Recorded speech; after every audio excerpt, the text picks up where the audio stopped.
Hey everyone, Camelot331 here, and today we're going to talk about what truly killed GameStop. And I know what you're thinking. Well, it's obvious. Physical media. Everybody's going to digital.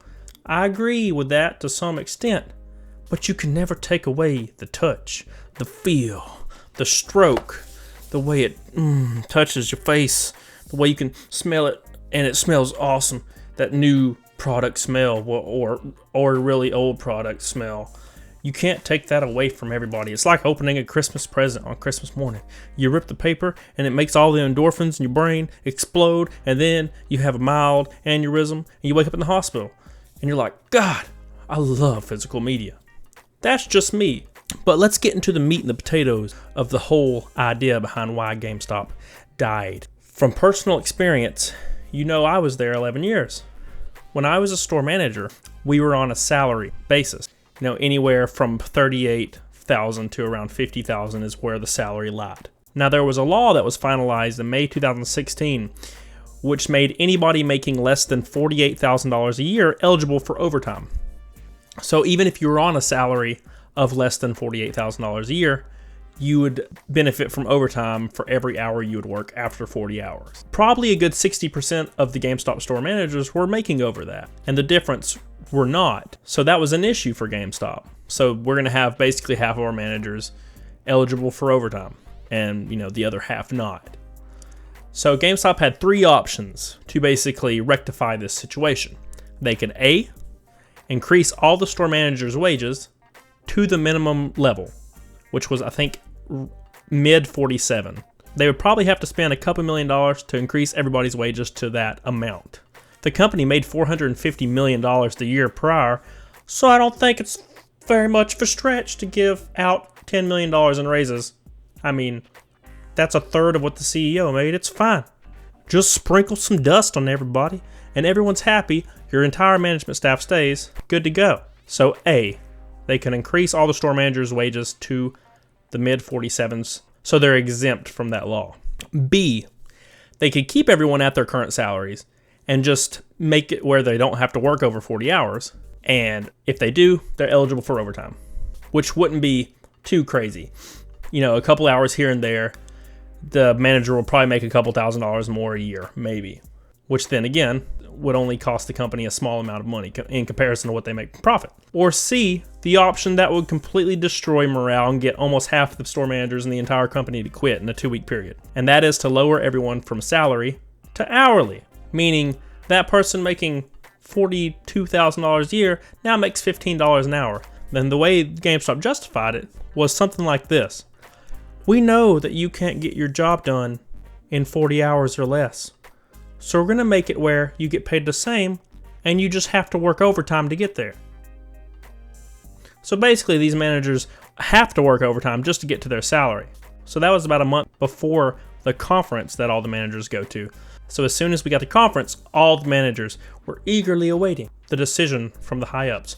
What are they going to do? Because they ran a poll about a week into that discussion asking if managers would prefer hourly, and I believe it came out something like 98% that did not approve of it, which apparently that doesn't matter. 98% doesn't matter. So we get to conference, and we're in the first general session, and they start discussing that pay and how we're going to go down basically to hourly, and the entire auditorium of 5,000, 6,000 people erupted in boos. The presenter, which I can't remember who it was at the time, somebody that has already resigned, stood there for a solid 1 to 2 to 3 minutes waiting for the boos to stop. So they knew it was a bad decision, but they went on and did it anyway. So they moved all store managers from salary to hourly. Fun fact, that law that was proposed and finalized in May of 2016 was struck down in Texas federal court in November of 2016. So it didn't even go into effect, and it was completely void, and GameStop didn't backtrack. They just kept everybody on hourly. So about 2 weeks after conference, 50% of the entire store manager staff across the company had already quit. Now think about that for a second. You have 50% of these people that have been working there for years and are seasoned and know how to generate profit and know how to build plans to generate profit. And they're gone now. And you have this guy that's been working maybe in an assistant manager role for a couple of months, maybe less, taking over the store, having no idea what's going on, and then they quit because they're just feeling so much pressure because they don't know what they're doing. That pretty much killed the profit that year, and the year after, and the year after. So in my opinion, that is what ultimately destroyed GameStop, is handling that one thing so poorly. They handled it so poorly that half of the company quit 2 weeks after we got home. I mean, that's insane. I remember sitting on the shuttle bus and people were just in awe. Everybody was talking about how they were going to put their 2 weeks in when they got home. And I considered it. I probably should have. But I just like to suffer. So I just stayed forever. So a few weeks after that, my district manager showed up at my store, laid a piece of paper down on the counter and said, this is what your hourly pay rate is going to be. And it was $16.50 an hour or $16.20 an hour or something like that, which looked just terrible compared to what the other number you're used to looking at is. And then you, of course, have to work that overtime. Now, this policy creates a lot of unneeded issues. For example, when you're on salary, you could leave the store, go get people lunch. You could hand out flyers somewhere else. You could pretty much, schedule your time and go to different places. You're on salary. It doesn't really matter. Your time doesn't affect the allocated hours of the store. So you can pretty much use your time, where you need to, and you get paid for it. You can work a little over, you get paid for it. If you have an emergency issue and you don't work as much, you still get paid the same. With this new policy, if you had 2 kids, you were a single mother, and you were working a Saturday and one of your kids had to go to the hospital at 8 or 9 a.m., so you had to get the shift covered, you can't make that up. So you're getting paid 33, 34 hours that week. You're losing all that pay, plus the overtime. So you're making less than an assistant manager would make at GameStop, just because you had an emergency that you couldn't avoid. That is what killed GameStop. That is what killed morale and killed all the people that were actually bought in to the company and loved the company they were working for. The company completely turned their back on the entire store manager staff that year, and that is ultimately what brought an end to that company as we know it.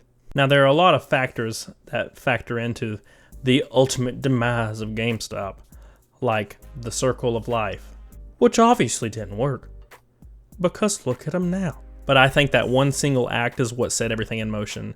I think when Mike DeZer left, which was one of the high-ups, that was pretty much on the same page as store managers as far as, their thought process. As soon as he resigned, we kind of knew that something was going down. Now the entire leadership team is gone, and the fact that Rob Lloyd is gone now and has resigned, look at the stock price. Look at this. It'll probably go back up tomorrow. As I'm filming it now, this is what it's at. But just look at this. Oh my gosh. It's the end, man. It's the end. And there's nothing we could do about it. All we could do is cry like little babies. I probably won't cry, to be honest. So that's a little tidbit I don't think most people know.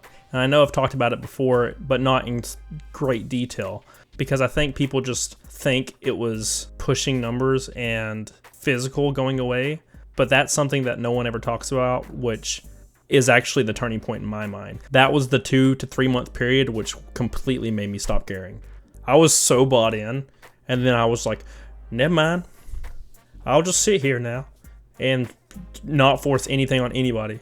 I was the cool cat, man. I returned everything. Somebody brought in an Xbox from 6 years ago with a receipt that you can't read. I'm gonna return it for you, man. You can get another one. It's fine. It's fine. I'll hook you up. Probably why I'm not there anymore. So tell me what y'all think in the comments. What do you think killed GameStop? What are some of your personal experiences? Thanks everyone for so much support. I love seeing all the engagement.